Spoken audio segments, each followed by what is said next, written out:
Hey guys, welcome back into the Bro Force Squad podcast. This is our spoiler-heavy review of the new Jordan Peele film, Get Out, which came out in theaters this weekend. It is blowing up. It is all over Rotten Tomatoes, all over the interwebs, all over Pinterest. I'm your host, Jeff Hornacek. Alongside me is the mad scientist, Brian Banner, and a very special guest who we will get to today. But first, Brian, how you living in the lab today? Well, I know that I'm not the one doing fucking weird, creepy shit in my lab as much as they're doing from this movie, because that was some crazy out there stuff. It was. And our special guest today is Superfan K on YouTube, our friend Hannibal. Subscribe to his link in the channel. Hannibal, what's up, man? Thanks for coming on with us and talking some Get Out today. Appreciate it. I'm glad to get out and talk with you guys. And yes, that was intentional. I think a movie like this needs to have as many puns as possible without going into Mr. Freeze territory. So that's where we draw the line, at Ice to Meet You. So if you guys aren't familiar with Hannibal, definitely subscribe to his channel. He is killing the review game. His reviews are hilarious, and the dude knows exactly what he's talking about when it comes to movies. So let's just dive right into it. This was one of the most unique movies I've seen in a long time. Jordan Peele, obviously, of Key and Peele fame, who I love and think is hilarious, really flexed his muscle as a writer-director on this one. Hannibal, you've seen it twice, actually. You just got back from seeing it again. What are your thoughts on the movie, especially initially, and then did you catch anything the second time that really stood out that you didn't notice the first time? Yeah, it's kind of funny. The first time I went into the movie with, like, no expectations. I mean, I had heard that Jordan Peele was directing it, but I didn't know what to expect from that because obviously he's never directed anything before. So I was just kind of like, well, maybe it'll be like a fun, disposable little thriller or whatever. And oh my God, it was way more than I expected it to get. And I could understand why it's got like 100%. Because even if you didn't love it, I can't see how anyone could walk away from it not at least liking it. And so for me, I guess the thing that stood out to me the first time I saw it was the perfect blend of comedy and suspense, you know, because I wouldn't call it like a scary movie necessarily. At least I didn't feel scared, but you could definitely feel this uncomfortable tension in almost every scene. And you could also feel like, you know, when the humor hits, you know, when it gets funny, it gets really funny. Like I was dying laughing a couple of times during it. So I feel like the first time I saw it, that's my number one takeaway is that sometimes they get into a little bit, you know, like too suspenseful. So when they try the humor, it doesn't work or vice versa. But this time it was like perfectly split right down the middle. Humor, suspense, all of that. It was just brilliant direction by Peele. 100%. Surprised the hell out of me. I'm already looking forward to his next project. And I know there are probably some big studios out there like blowing up his phone, trying to get him to do something for them. Absolutely. Banner, you and I talked about it. Hannibal brought up a good point. Great balance of humor and tension. I think the scariest part might have actually been when that fucking deer got hit by the car. Banner, what were your thoughts on how well Jordan Peele mixed humor and tension? And then obviously after you came out of it, I know you and your wife both loved it. Yeah, you know, there were times where I almost felt like, hey, the humor is going to take me out of this movie because it is kind of suspenseful. Hannibal, you touched on it too, like the tension in every scene is real and it's there. But the humor was so fucking funny that it didn't take you out of it. It was a part of the movie, and it was its own thing, and it was so involved that it was a very good balance of everything, and it ended up not taking me out. I think just with Jordan Peele's background of the comedy is the only reason that they were able to pull this off the way that they did.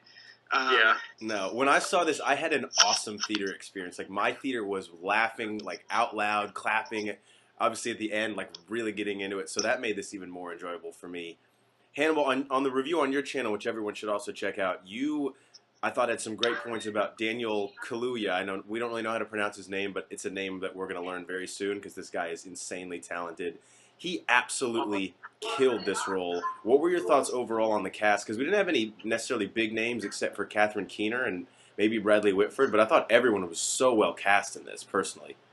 I thought everyone was great. Bradley I'm terrible with last names, so if I butcher anyone's, just, you know, just dock me for it later. The dad was great. I thought the great thing about a lot of the characters in this movie is that they perpetuate a lot of the stereotypes that black and white people have about each other. Oh, yeah. And so some of it is racism without intending to be racist, and you could really sense that coming from the dad's character and from the mom and even, you know, like the house servants around the house. I would say my two standouts were probably Daniel Close enough. Close that enough. guy. Yeah. He has a K. That guy that has a K in his name that I should never be asked to pronounce. He was brilliant, honestly. I thought he was really great. It surprised the hell out of me when I looked up some background information after the movie, and I found out that he's British. He's a Brit. Really? You couldn't tell from the movie. Like his accent, I assumed he was American. No, he's British. And I thought he was brilliant because every single reaction he had in the movie, it mirrors the reaction that I think a real person in his situation would go through. Definitely.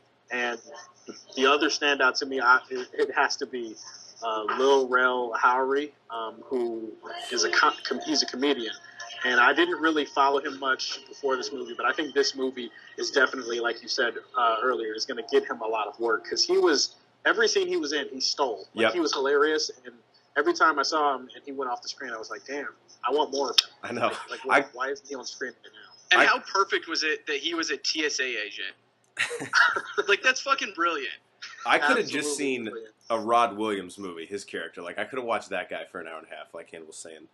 Banner, what were your thoughts on the cast? I know I have yet to read anywhere that anyone said a bad thing about anyone in this movie. Just not only the performances, but like Hannibal said earlier, just how good of a job Jordan Peele and the casting director did of finding guys for these roles. Even Caleb Landry Jones, who was her creepy-ass brother, that dude was just skeeving me out, and I know that's what they wanted. So what were your thoughts on the cast? I saw that. Yeah. Yeah, they killed it. You could not have cast anybody better. Like, it's one thing that I kind of like to do. I'm really bad at fan casting. But I like to go, hey, who would have been better in this role or in that role? You can't think of one. And Caleb Landry Jones absolutely destroyed it. I thought he was terrible in First Class. And so when I saw that he was in this, I was like, oh, he's not going to do that good. And then all of a sudden he's in this, and I was like, wow, he's going places. He actually knows how to fucking act. And he was super creepy and played that role fantastic. I thought another really, really good performance was Betty Gabrielle, which played Georgina. She was fucking creepy also. Yeah. Creepy. I couldn't make my skin crawl. Yeah, and I think that it was just, again, I can't say enough good things about the casting and how those actors and actresses performed. Now, by the way, if you're getting on yourself for bad fan casting, I would like to nominate Michael Cera for Darkseid in the Justice League 2 movie. Since we're talking about bad fan casting, I think I can top you there. Michael Cera, Darkseid. Then we can have a lot of scenes of Darkseid, like, awkwardly not understanding the social norms of the situation. It'll be perfect, actually. I can already see it. It'll be perfect. And instead of the Justice League fighting him, they have to deal with him at, like, an awkward cocktail hour, which would be just as intense. That's probably worse. Story plot, yes. Jordan Peele wrote and directed this. Hannibal, I thought this was a really unique story. You talked about this a lot in your review, how it kind of sort of turned, racial stereotypes on their head and kind of put a nice sort of perspective on them. What did you think of what Jordan Peele was able to do as far as I know? This is his first feature film that he's written. I thought it was awesome. Yeah, and that's the thing. Like the way that he wrote it, it's like. At first, when I first saw the movie, I saw it a second time, and it kind of reinforced that feeling. It's like every scene, like when he first gets to the house and then when he first meets them, little things that people say to each other, like when the guy was talking about fashion and he says, "Black is in now," and that kind of awkward look that he gives him. Or inside, where she's like, "Oh, well, this guy's, he's really handsome," and then she starts talking, she starts touching him, and then she's like, well, is it true that being with a black man is better or whatever? Little things like that. I was just kind of sitting there going, man, I feel kind of uncomfortable watching this, but I think that's the point. I think that's what they're going 100%. for. Is that you're not supposed to feel comfortable in this. And so for Peele to be able to pull off that kind of tension in every scene where it's uncomfortable because it's real. I think that's the best thing I can say about the movie is that it's uncomfortable because all of the comedy and the suspense in this movie comes from a real place in real life with real people.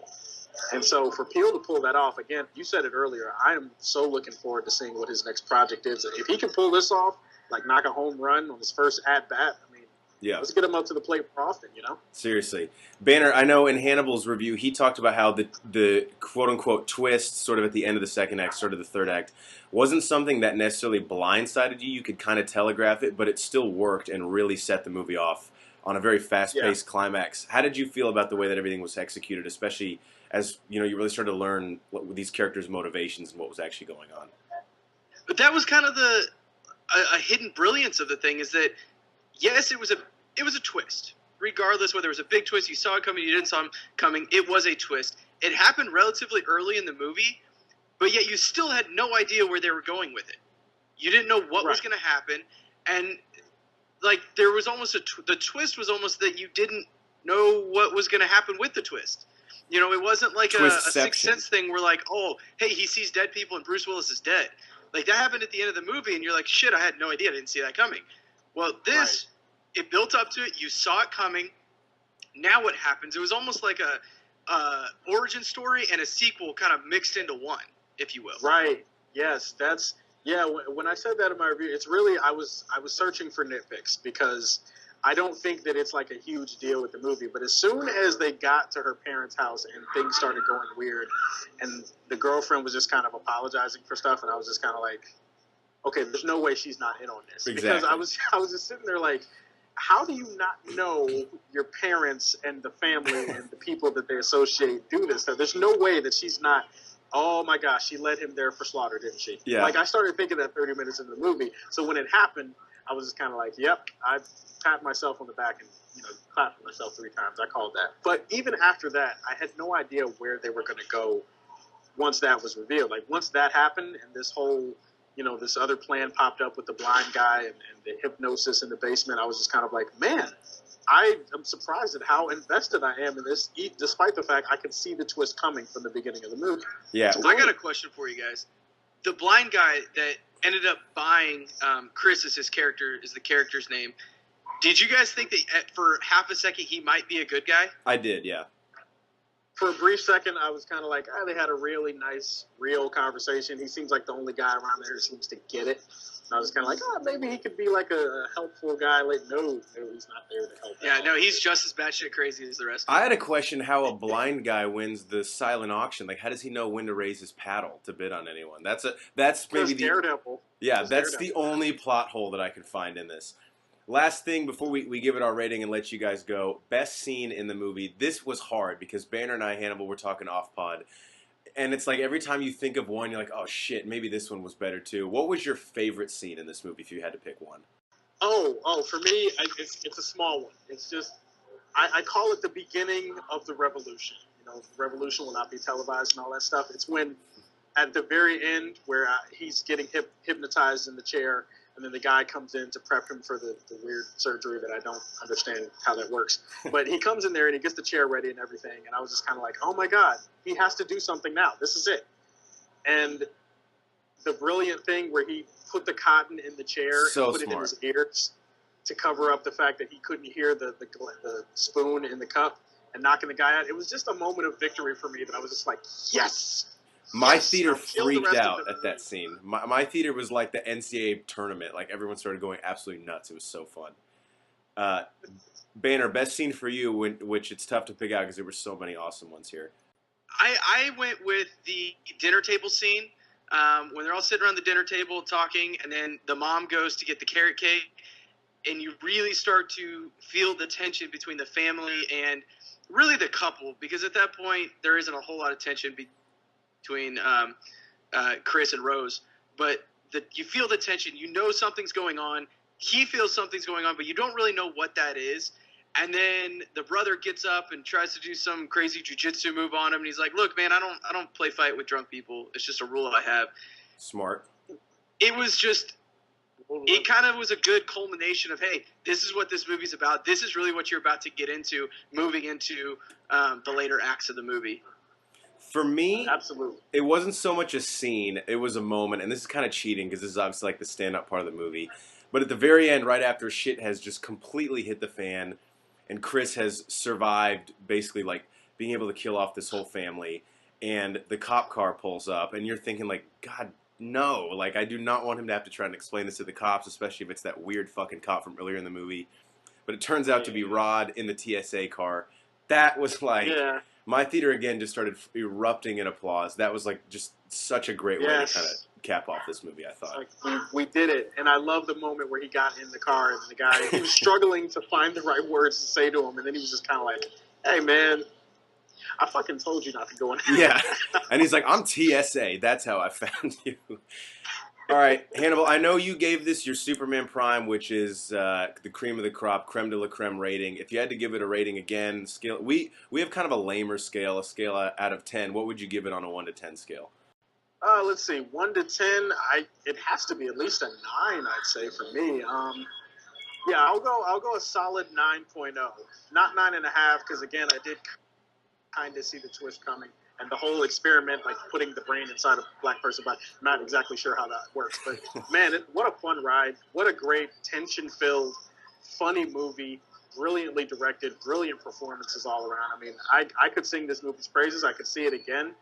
I love it. I'd go 9 out of 10. Awesome. Banner. All right, so as you guys know, we're doing our comic book movie tournament. Right now, we have 5 categories: acting, casting, story, plot, best scene, rewatchability, and impact on culture and pop culture. Based on those 5 criteria, I gave this movie an 8 out of 10. It just destroyed acting, casting, story, plot, best scene. Impact on culture, because of the take that it took and how it looked at interracial couples and black people and white people, is just very, very interesting. It's going to have a big impact there. Rewatchability for me, though, is nothing. Because you've seen the plot, you're going to watch it once, go, hey, I picked up on this, that, and the other, and then never watch it again. With that being said, fantastic movie. Probably the best movie I've seen in the last 365 days. Wow. Pretty close up there. Insanely good. I mean, it's up there with the Rogue Ones, the Civil Wars, BBS. It's up there. It's a great movie, and it's not even in the superhero category. So I can't wait to hear everybody else's thoughts.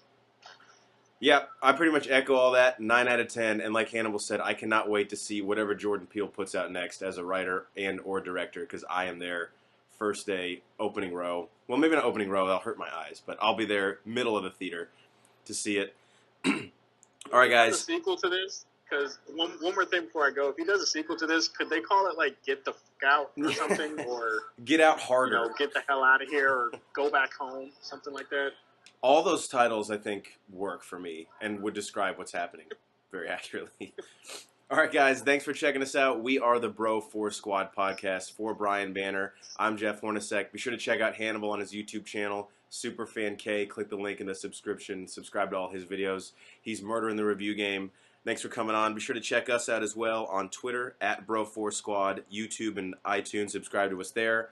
Bro4Squad, 3 words. Check out our website, bro4squad.com, and check out our Comic Movie Madness Tournament. Thanks for tuning in. We'll catch you guys next time. Anytime. See you.